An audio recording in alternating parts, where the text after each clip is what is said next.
Okay, as you can see here, I already wrote some code, but I'm going to change it so it's gonna work for our problem. Here I have a list of coefficients, and it's basically it stores the coefficients from left to right.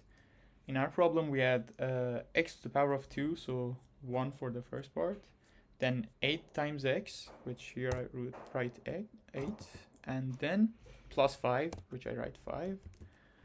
Here, this is the function that will calculate the f of x. So we will iterate over the whole list of coefficients.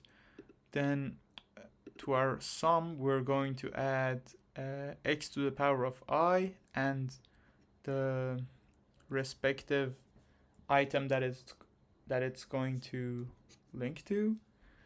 And then I'm going to return result, which is the value of f of x for an arbitrary x. Then for our fitness function that I mentioned, it is going to be exactly f of x.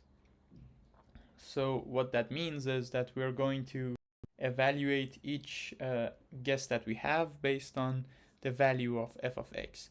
The smaller f of x is, the better that result is for this problem. If we're trying to find the maximum, then the bigger f of x is, the better answer it is going to be. Then we want to create our guesses. So I create a list. Since what we're using is called genetic algorithm, then we're going to call our list of guesses population. And here you can see that I set the population size at 1000, then generation size is just how many times we're going to improve our list of guesses by merging and creating new guesses from our original ones. I put that at 400, which you can change to see how it's going to affect the results.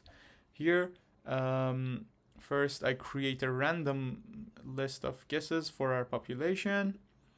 For the range I picked minus 10 to 10. You can change this.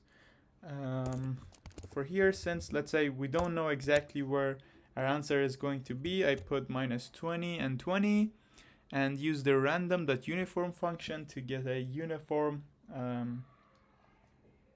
population for the whole range. And this function just gives you a random real number. Here I just printed some of the items in the list so you can see how it is going to be, but I have to run this so you can see what are the random items in the list. While we're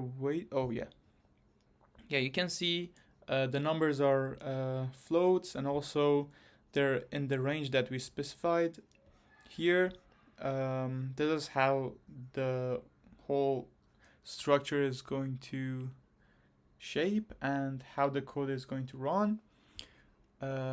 We iterate over the generation size that we have, and here we first create a list of fitnesses, and for each item in our population we're going to add that to our fitnesses, the fitness function of that item.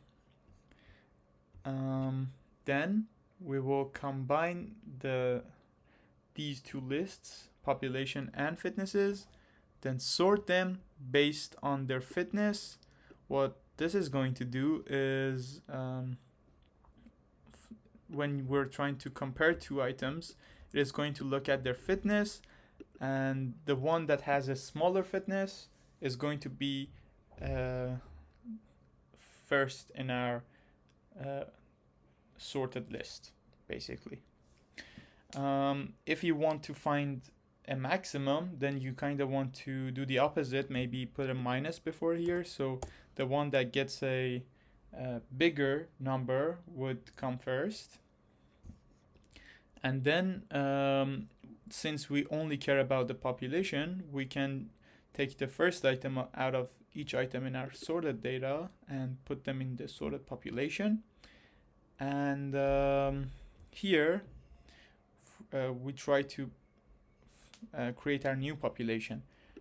What I did, and it is quite conventional, is to always pick the top 10% or at least top 1%, since those are really good answers and hopefully are going to help us in the future.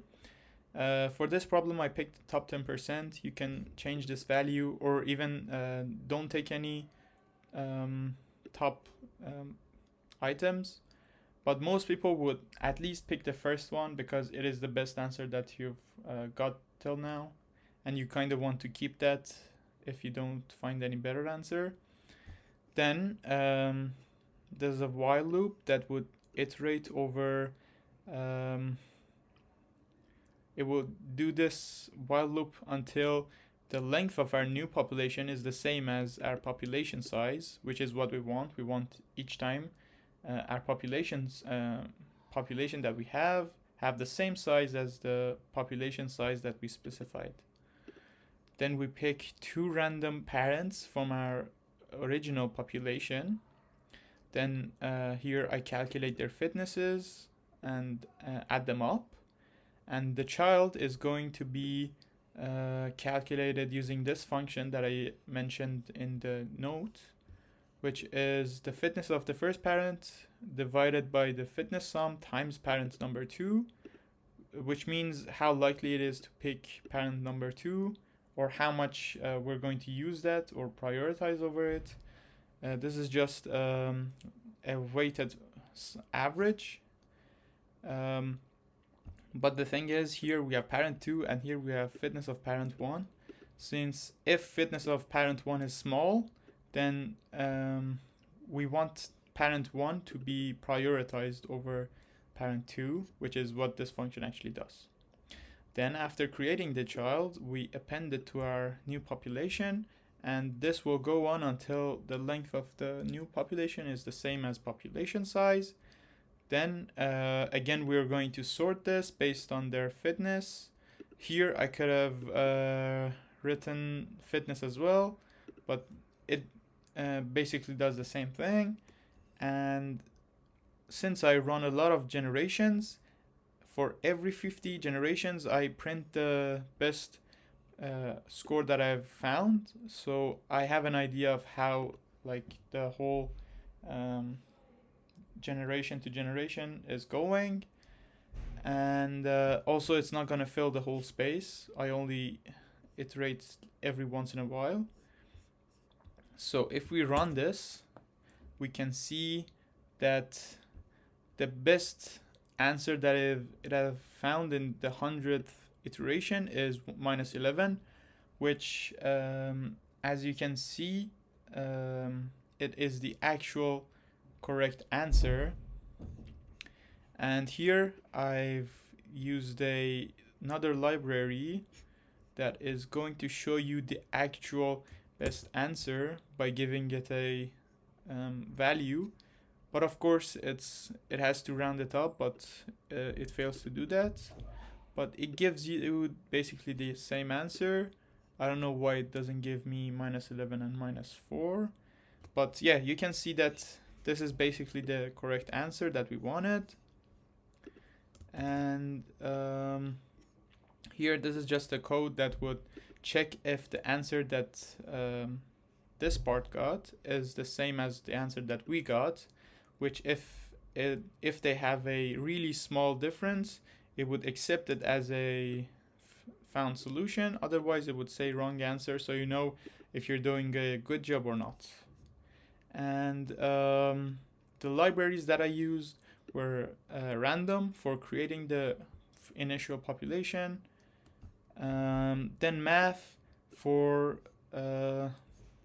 I believe using different functions for absolute, or I don't know if I used it anywhere else. And other than that, skippy.optimize, and from that I imported minimize, which is used here, as you can see, which tries to find the actual best minimum for our function. And yeah, that's it. So using this principle without even needing to know calculus and how local minimums and maximums work, we can kind of find the answer. Of course, for a function of degree 2, this is really easy, and maybe we don't need this technique. But if we increase this number, maybe a function of degree 4, then you can see how this approach kind of helps us without needing to understand difficult parts of calculus, or even we can use this to solve problems that are way more complex than just what we have in calculus and how we can solve a problem. Thank you for your time.